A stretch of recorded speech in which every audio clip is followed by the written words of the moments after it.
مش كفاية عليك تجرحني، حرام عليك. انت ايه؟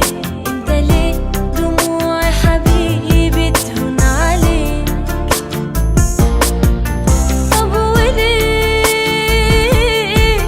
انا راضية انك تجرحني وروحي فيك؟ طب وليه يعني ايه راضية